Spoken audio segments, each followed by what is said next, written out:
বিসমিল্লাহির রহমানির রহিম। আসসালামু আলাইকুম। জনতা রান্নাঘর থেকে সবাইকে জানাচ্ছি শুভেচ্ছা। আশা করি সবাই ভালো আছেন। আজকে যে রেসিপিটি করব সেটা হচ্ছে পটেটো ড্রাগনস। সেই জন্য এখানে নিয়ে নিয়েছি এই চামচটার 3 চামচ হচ্ছে ময়দা আর 3 চামচ হচ্ছে কর্নফ্লাওয়ার একসাথে নিলাম। আর এখানে আধা চামচ হচ্ছে মরিচের গুঁড়া, আর আধা চামচ হচ্ছে ব্ল্যাক পেপার, আর আধা চামচ হচ্ছে চিলি ফ্লেক্স, আর আধা চামচ লবণ। ময়দার সাথে সব কিছু ভালো করে মিশিয়ে নিব। মেশানো হয়ে গেল। এখন পানি এখানে নিয়েছি 1/4 কাপ, সেটা অল্প অল্প করে দিয়ে দিব যতটুকু লাগে।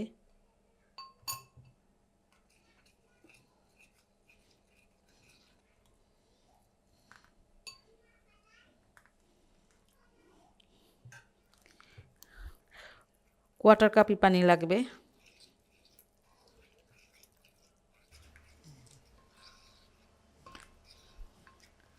সব কিছু ভালো করে মিশিয়ে নিয়েছি, আর এমন ঘন হবে। আর এখানে আমি 300 গ্রাম আলু, সেটাকে যে এইভাবে কেটেছি, কেটে একটু লবণ দিয়ে হাফ বয়েল করে নিয়েছি। পুরা বয়েল হবে না, হাফ বয়েল হবে।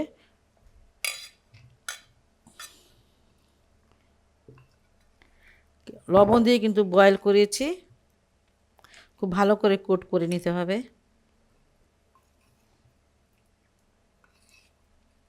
সব কিছু ভালো করে মিশিয়ে নিয়েছি, মানে কোট করে নিয়েছি আলুগুলো। বাস হয়ে গেল, এক সাইডে রেখে দিচ্ছি। পটেটোগুলো ভাজতে চলে আসলাম।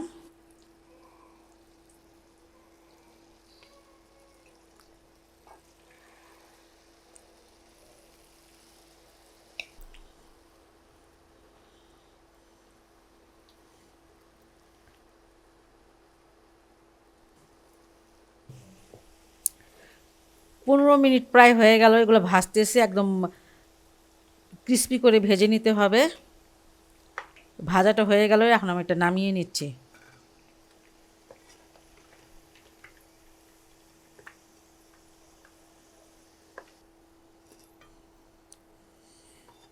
এখানে আমি 1 চামচ দিয়ে দিচ্ছি রসুন কুচি, আধা চামচ দিয়ে দিলাম আদা কুচি।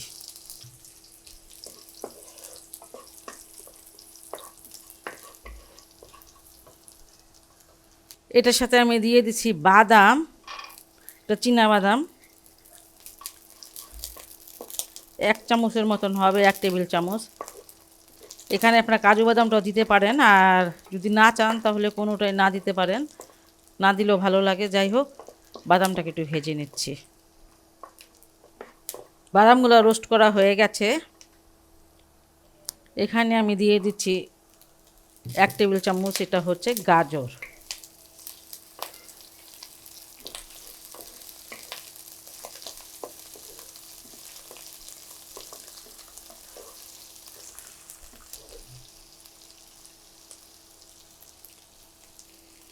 এখানে 1 চামচ দিয়ে দিচ্ছি সয়া সস,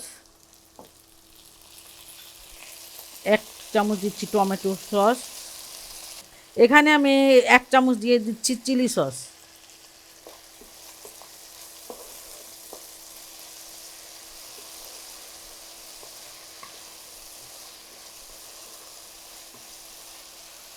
এখানে একটু বড় দেখে একটা পেঁয়াজ দিয়ে দিলাম, আর একটা টমেটো দিয়ে দিয়েছি, এইভাবে কেটে বিচিগুলো ফেলে দিয়েছি।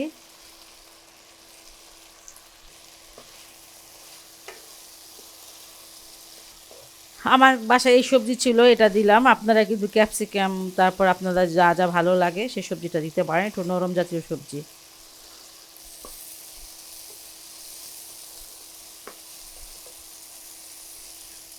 সবজিগুলো সিদ্ধ হয়ে গেছে। আর এখানে আমি 2 চামচ নিয়ে নিয়েছি কর্নফ্লাওয়ার, আর নিয়েছি 3 চামচ পানি। এটাকে গুলিয়ে এখন এটা দিয়ে দিচ্ছি।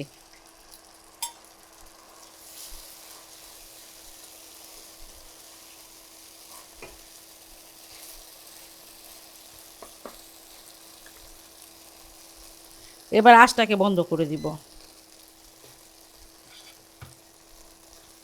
বন্ধ করে যে আলুগুলো দিয়ে দিব। এই আলুটা এমনি খেতেও অনেক ভালো লাগে।